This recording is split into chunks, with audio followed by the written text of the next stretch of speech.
Rodez, recouverte d'un épais manteau de neige. Ce n'était pas arrivé depuis longtemps.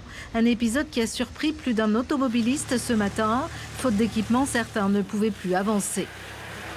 Beaucoup de personnes ont posé les voitures pour aller continuer à pied. C'est votre cas ? Oui, tout à fait. J'ai pas les pneus neige, donc je préfère pas prendre de risques.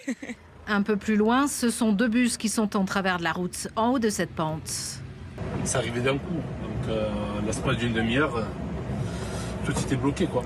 Conséquence des files de voitures à l'arrêt et des itinéraires autour de Rodez tous en rouge. Une pagaille qui aurait dû être anticipée selon certains usagers. On glisse, vous voyez, les gens ne peuvent pas monter et on coince partout. Alors ce qu'il y a de bien, c'est qu'on ne voit pas de DE là, actuellement. Moi je trouve ça un peu formidable pour un Rodez. Dans ce secteur, les déneigeuses font leur apparition et les agents communaux sont à pied d'œuvre. Pas d'incident majeur, le maire relativise. D'habitude, le lundi matin, il y a 12 000 scolaires qui arrivent à Rodez. Ce n'était pas le cas ce matin. Bon, beaucoup de gens sont en congé. C'est pour ça que je vous disais tout à l'heure que c'est relativement calme par rapport à d'autres épisodes neigeux qui nous ont posé davantage de problèmes qu'aujourd'hui.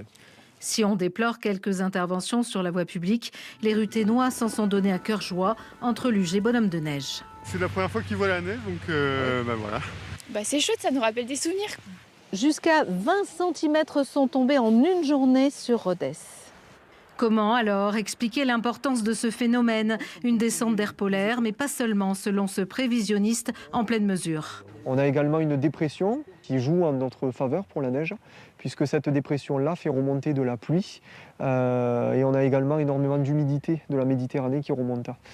Ces chutes de neige ont aussi entraîné des perturbations sur le réseau SNCF et à l'aéroport.